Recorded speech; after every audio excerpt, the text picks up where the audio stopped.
What's up, guys? I never quite know when we're actually live, but I'm so excited to see you guys for another round of our weekly Q&A.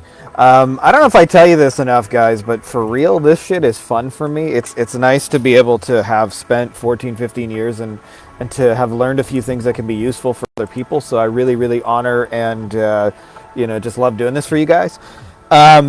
So firstly, I would just like to have a quick little announcement that this week, a lot of you guys have been messaging me that, some form of your cold outreach isn't working. You're reaching out to people and it's like, should I try another, or you're getting kind of resistance in it, like where do I go with these kind of conversations? So we've got a couple of things planned to help you guys who are in those situations to make regular connections, because honestly, that is the secret in the stage you're at. For most of you guys who are in that stage, is that once you figure out how to like build connections at will when you want to and have them work out, basically you'll always have delivery problems and not where do I get the client problems. So we got a few trainings and stuff coming out. Look for those later in the week. Anyways, that's all I got for that on that announcement. Let's get into the good stuff. The Q&A, ladies and gentlemen, boys and girls, children of all ages, Frankie Finn proudly brings to you our weekly Q&A. That's a 1990s wrestling homage for those of you guys who don't get the reference. All right, we got Keyshawn first. It says, hello everyone, I'm running a campaign for a pest control company and getting around a 10% conversion ratio. How will you optimize it to make it a 20% conversion? I highly appreciate it if anyone has experience with this niche and give you some context about it. Keyshawn, I don't necessarily have experience with this specific niche, but I have experience in a lot of niches, and there's more things in common than not. Here's the deal, okay? So I'll answer your question first. It sounds like you're running either some Facebook ads or some Google ads for pest control. About 10% of those ads are converting. You're trying to get that number closer to 20. Here's the deal with that, okay? I did a training in the group called Dramatic Demonstrations, and it's very useful because if you can show somebody what a pest control experience looks like in their reality, you'll make so much of your sales easier. And I found dramatic demonstrations in niche after niche to be the thing that bumps the conversions the most, because instead of trying to sell a prospect this abstract idea like SEO and things like a lot of our services are abstract, they immediately get it. So having said that, 10% is a pretty good conversion rate. And almost always I find that at some point it stops becoming worth the ROI effort to try and optimize the front end more, and more to optimize the overall process. And so what I mean by that, I'll tell you like low-hanging fruit. I've done this with a lot of lawyers, is if 10% of the pest control people are coming in the door and like are either calling or filling out an email form, then you probably have a huge opportunity to multiply their customer base with referrals. And usually it's just as simple as taking a little referral device, like, this little coupon gives you a $49 pest control inspection for free, and having your clients give those out. And rather than trying to get the ads cheaper and cheaper and better, which eventually will stop yielding a return on investment, is they just want more customers, right? Like they just want more customers. So help them multiply that. And there's more places in the process you can do that. The phone is another place. So I look for like the overall scope of how you could help that business and do that obviously in a scalable, automated way for you. Because if you there's this idea that internet marketers have where the solution to every problem is you must further optimize a Facebook or a Google ad. And the problem with that is, what do the prices of those platforms do over time? They go up, right? So it's a losing effort. Eventually you'll reach a point where you won't be able to optimize it any further. So what I look for is not trying to optimize the front end ad further, but how do I optimize the whole process to bring that business more of the result they're looking for? And how can I do that in a scalable and leverageable, automated way for me?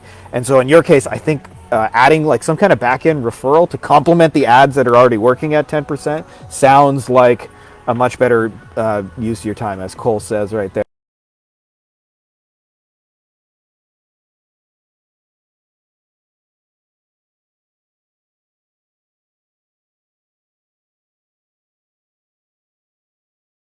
What are some good hooks, offers that you have used on the ads that gets all the leads looking for some new lead ideas? Dustin, I have like a fucking virtual gold mine for you. There's a post I made in the group. You will have to search it, but search for the name Steve Harsant, who's an awesome guy in our Wolfpack group. And Steve is, I made a post about him, just, get a little congratulations, but Steve showed the exact ad in solar that's getting him $60,000 leads or sorry, rather, they spent like $150 to make $60,000 in sales. Steve's really good at taking very complex messages and making them really simple. He told me, actually, by the way, just a little backstory about that, is he used to do this stuff for car dealerships. And when you sell cars, like a lot of really big dealerships can take out full page ads and spend a gazillion dollars.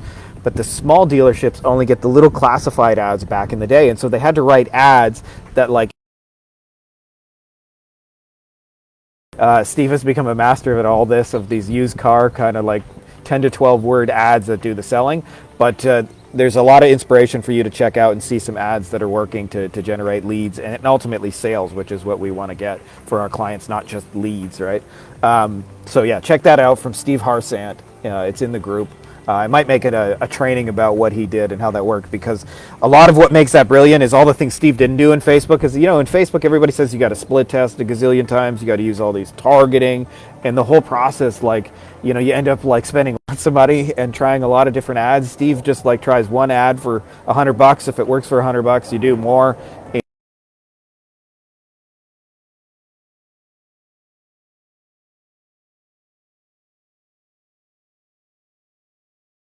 A website or know a good company where I can get VA services, Johnny, I'll recommend you too. If you're just looking to hire your own VA, you can go to onlinejobs.ph. That's where all the Filipinos hang out. I got like a helicopter or something going above my head.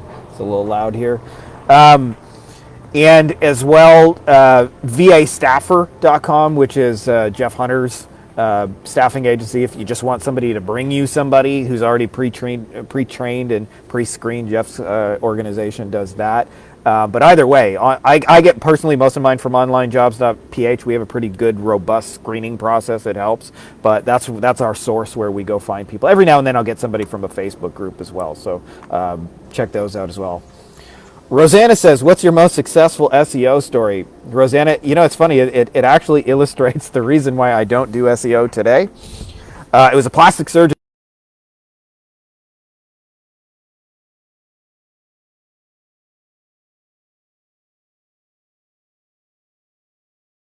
Something like that. Anyways, there was a plastic surgeon reality show. He was on it.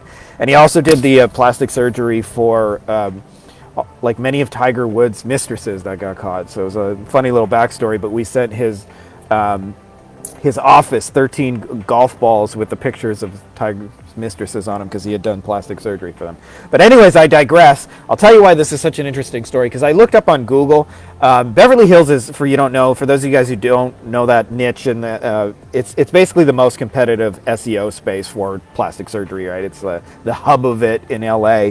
And so it's very, very competitive. There's a lot of money being thrown at it. And I actually got this doctor top 3 for most of his keywords. I think we were tracking about 100 relevant keywords. He was top 3 for 80 of them, and I would say number 1 for like 40 or 50 of them. Like, he was getting $500,000 a year in free traffic from his SEO. And I remember at one point we were in LA and he invited me to come into his office, and I was quite sure I was going to get the hero's welcome and tell me how great the SEO was. And he said to me, and I quote, he said, "The phone's not ringing, and if I have to go with somebody else, I will." And so it shows you that, like, we don't just want to generate leads for businesses. We want to generate leads that actually convert, and be mindful of that whole conversion process, because everybody wants sales. And sometimes you can have a bunch of leads without sales, and sometimes you can have very few leads but really high quality. Like, there's different ways to approach that whole process. But the reason I tell you that story is like why it's my most successful SEO story is because, you know, we generated shit tons of free buyer traffic. Having said that, if you don't know how to convert it, which this client didn't, you can get tons of free traffic and it won't do anything. So that's why I say we like to better when you start to optimize the whole process and not just the lead process, because I've done that for clients and a lot of clients can't handle more leads. Denise says, how important is keyword research? If you're doing SEO, Denise, it's probably the most important thing is picking battles you can win.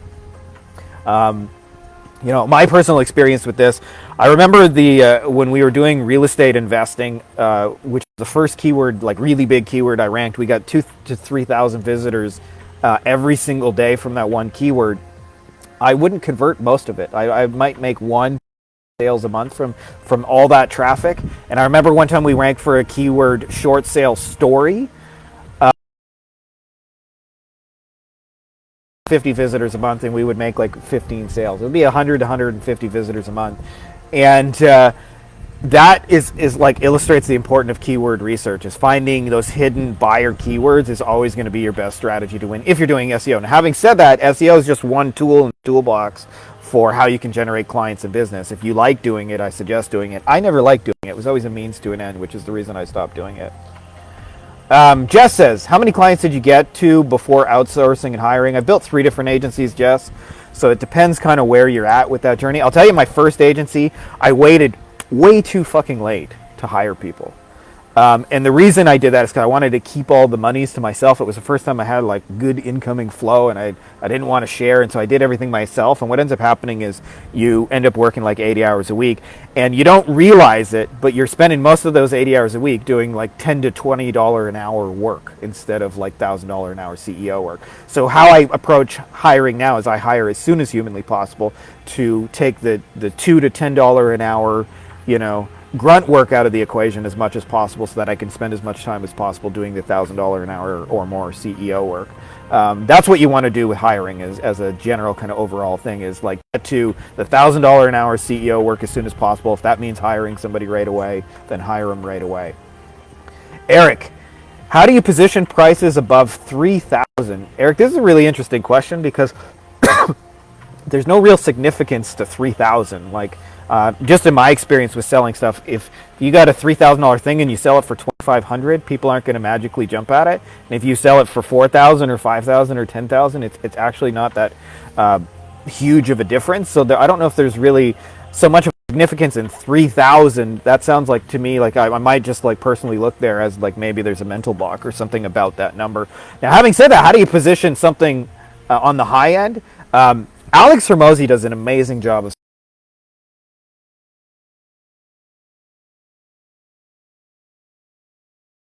any kind. Is really about like the outcome they want, the result, how likely they are to get it, how long that's going to take, and how much effort and sacrifice they got to make to get those things. And the more you can optimize those 4 things, like get them a better result, get them more certainty about that result, remove the things they have to do, or just get them there faster. When you optimize those 4 things, what you'll find is prices move. And this is an interesting thing because the results and the outcome are relative to the problem they're facing, and this is a thing that most people don't realize, but the value of a result changes with who you do it for. So like, I'll just give you a really simple example. If I help a one-person law firm to get like $100,000 worth of business, that's probably going to change their fucking life.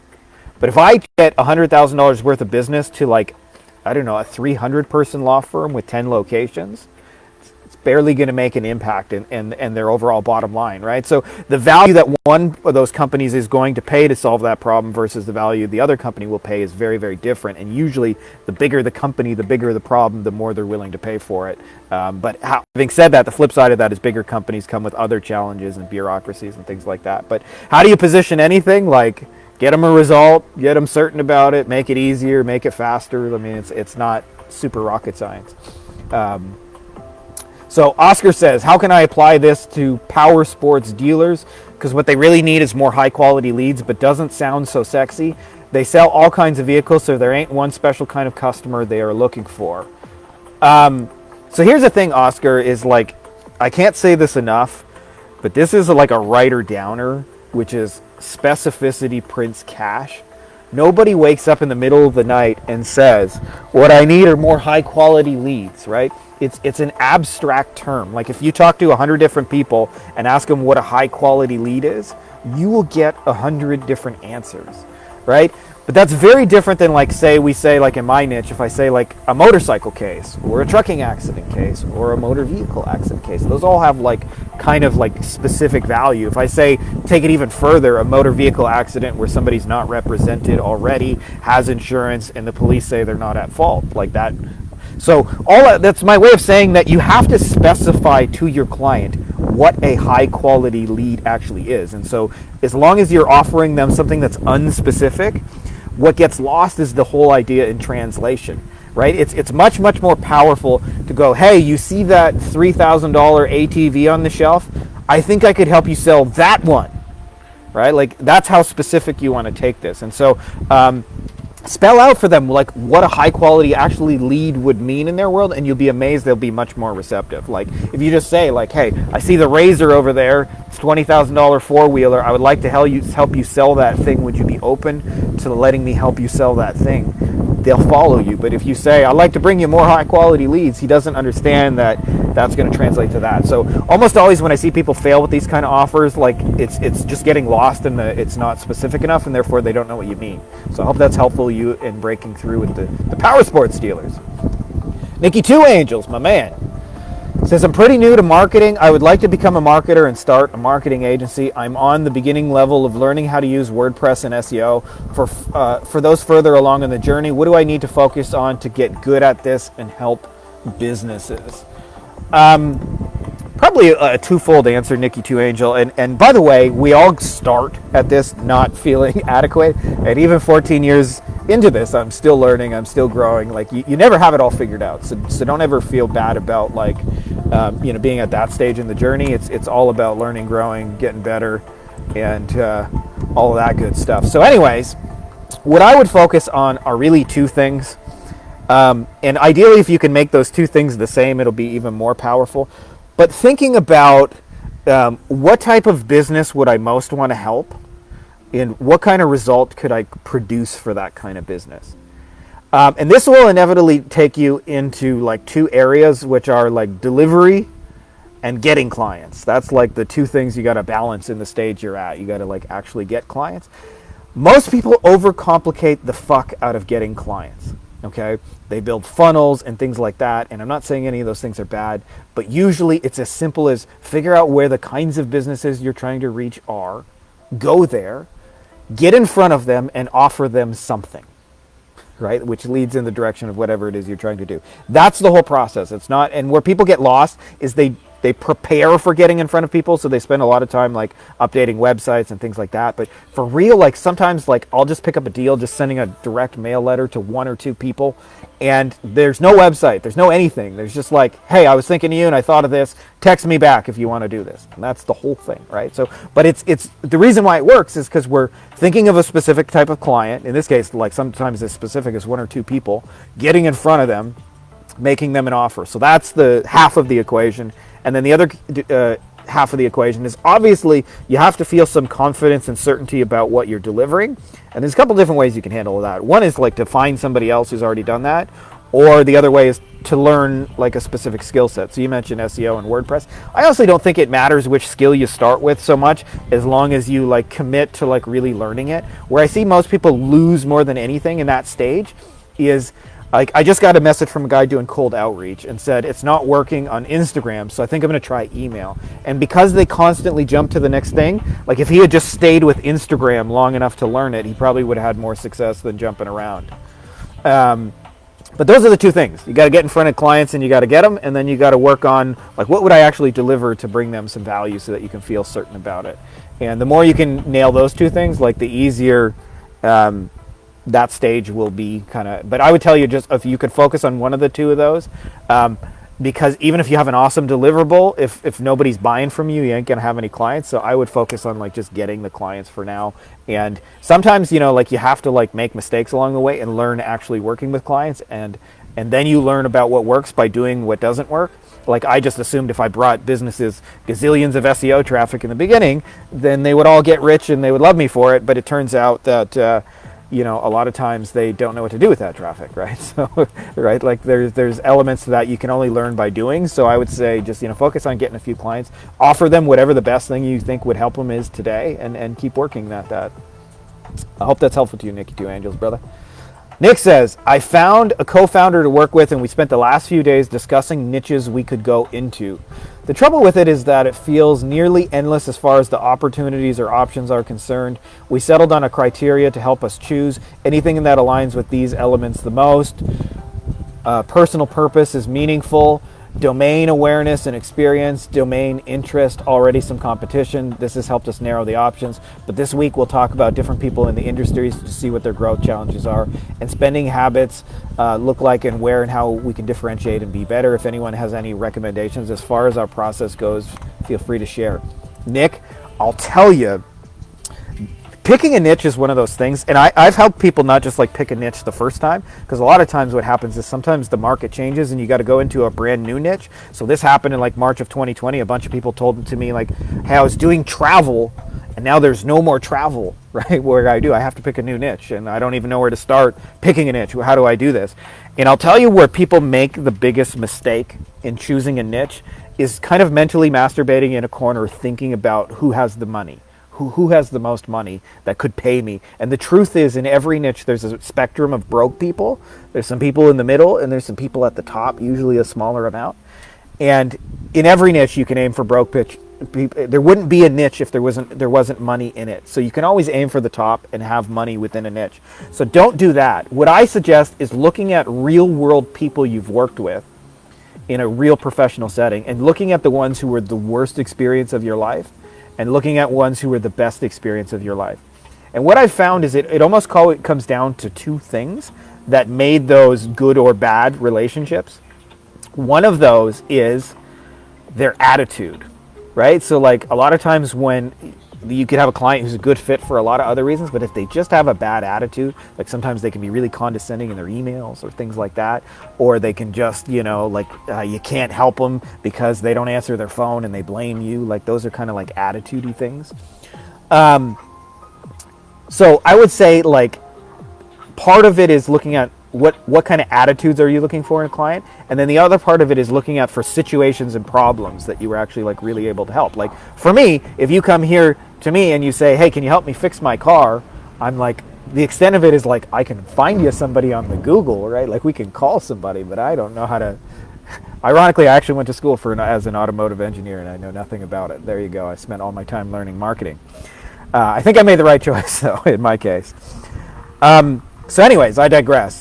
So 50% of your niche is going to be the attitude and 50% is a real world problem you can solve. And usually what you'll find is attitudes work better with people that you can relate to. So I don't necessarily like wake up and feel like, oh, I'm so inspired and I just love lawyers or anything, like I have this deep burning passion. But when they tell me a lot about their professional work life, where they'll say things like trapped in meetings, there's bureaucracy and shit like that, and it's kind of like not fun to be a lawyer for those reasons. I relate to those because I spent a lot of time working in corporate before I got into this whole marketing thing. And so that's my way of saying like it helps a lot if you can relate to the people that you want to be in your niche, right? So look for often they'll have similar problems to what you had 5 to 10 years in the past. And then of course like good attitudes. If you combine those two things, and the best thing to do, by the way, is look for real world relationships you have. Like I said, don't mentally masturbate in a corner. Think about people you've actually worked with, like our real name. Like I worked with Joe, and Joe is a dick because he always talked down to me in an email. I worked with Larry, and Larry was cool as shit because he already read books about this, and we were on the same page about like 90% of it before we started talking. Like the more you can be specific about those things, the better it'll be. And there's no one right answer for everyone because we all have like different life and work experience. But yeah, it sounds like in your case, like a big part of that was finding businesses that have the kind of purpose you resonate with, and then as well like good attitude, good problem. Once you like narrow that down, you can go get in front of those people. You can go sign them up. You can go, build systems and offers and things like that for those people. All right, we got another Frankie. How cool is that? Frankie says, I want to hear what niches everyone is in. I'm struggling to figure it out. Got my services down. Frankie, same advice. Don't mentally masturbate about it in a corner. It sounds like if you've got a service down, you've delivered it for some people.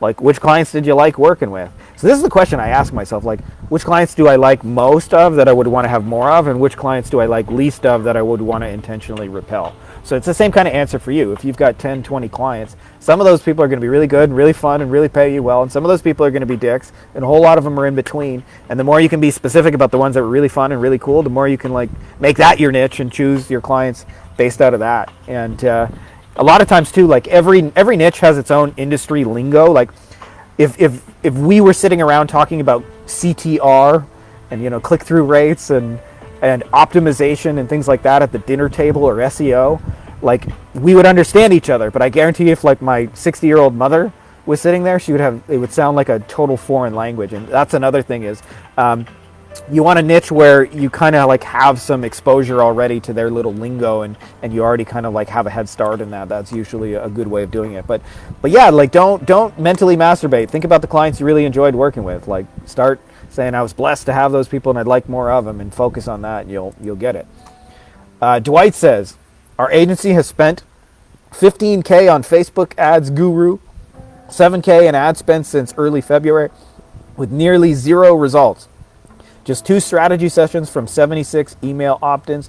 Our service is targeting implant and cosmetic dentists for our implant and cosmetic lead generation sales funnel to that niche.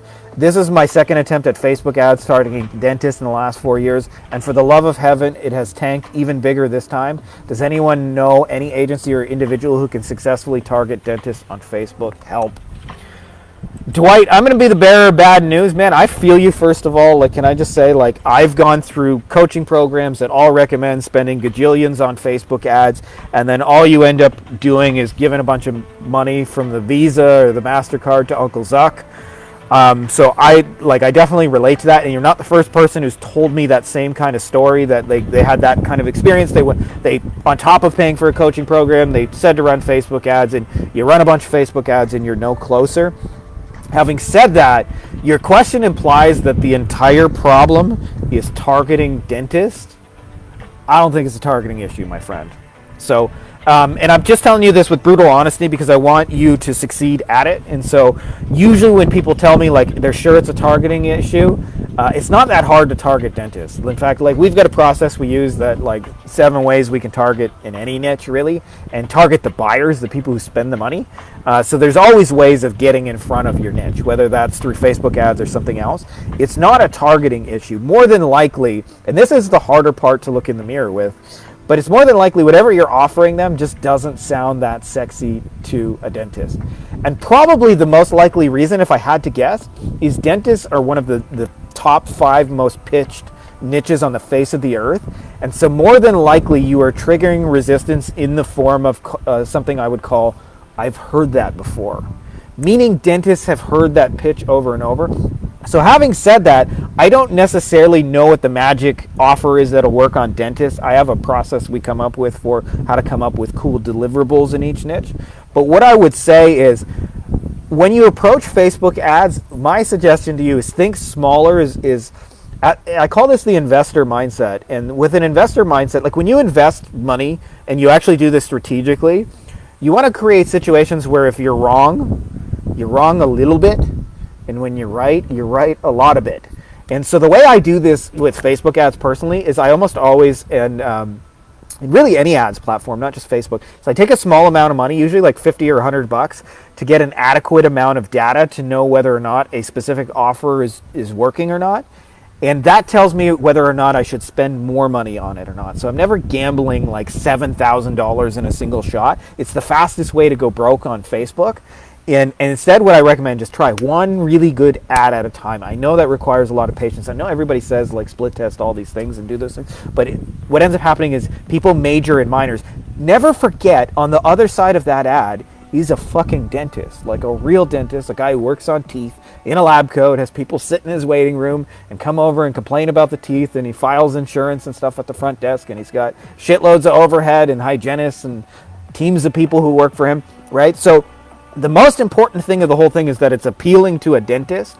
And in your specific case, let me just reread this again. Cosmetic implant kind of funnel. I don't think it's necessarily like bad because they all want like cosmetic patients, but what I think is it's probably a little beaten up in the sense that like everybody's offering that to them, and therefore they feel like, oh, I've just heard, here's another guy, some asshole on Facebook offering me some cosmetic thing. And one of the best things you can do, by the way, is get in some conversations with dentists and find out, just without having like a set of beliefs going into it, what dentists are sick of and what they wish they had more of in their business. And what you'll find, by the way, it's very rarely what they want of is more dentisting. I know this because my mom worked at a dental office for 23 years. Most dentists are bent over people's mouths all day long, so they have neck and back pain. So when you show up and say, like, I want to bring you more patients, one part of them finds that exciting, but another part of them feels in complete resistance to, like, oh, God, another patient. Like, I'm already sick of the ones I have, right? So it's very, very key that your offer lands. And there's no way of knowing that without trying, but you have $7,000 invested into one offer and one test that says they don't want the implants funnel. And so what I would do is take another $100 or find some other way to get organically in front of dentists if you're out of budget, and get back to, like, let's try another offer in front of dentists that we could actually deliver. And the more you just do this without having your ego attached, I like just once a week, just try another test. If you do that 10 weeks in a row, you'll have at least 1 or 2 offers that work, and you'll be able to scale the living shit out of those. That's the thing about it, right? Like when I say investor mindset, once an offer works, you can often like go from like 0 to 100 clients like really, really fast if you want to. So the best thing you can do is just try out different offers and think about the best thing you can do to help a dentist on this day and age. But remember, it's also like it's a competitive niche, and they're busy people. So there's just going to be more work involved in consistently like converting those people. But that doesn't mean it's necessarily harder. It's just like when I deal with lawyers, same deal. They're busy. I have to have more email follow-ups than I would with, say, like, I don't know, like a one-person handyman, Mr. Fix-It. I could just text him immediately, but with the lawyer, I might have to follow up 8 times with things. That's just kind of normal in these busy niches. So that's just a little bit of understanding that the dentist niche specifically.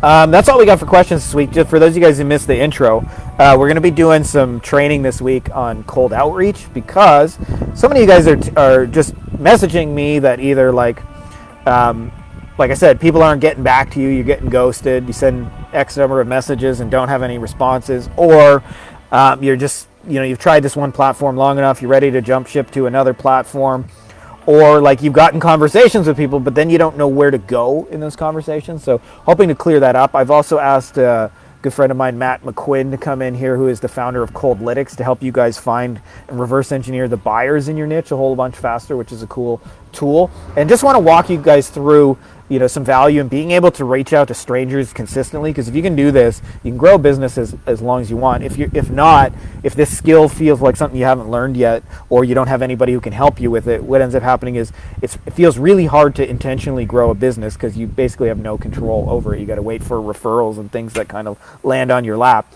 And once you get control of this, you can basically reach out to anywhere and drum up some business in any economy, and that's like the ultimate key to being successful at this long term. So hope that's helpful to you guys. Look forward to doing those trainings and seeing more of you guys in here, and just hoping you guys get better at that so you guys can have an easier time with it, because I know it's really frustrating when you're getting in chats with people or not getting any at all and you want to, and the calendar's empty and it ain't going anywhere. So we'll talk more about how to fix that, and some of the usual mistakes, and give you some tools that'll help make your life easier in that. So that's all I got for you guys this week. And if you're watching this on YouTube, make sure to subscribe, and may the force be with you.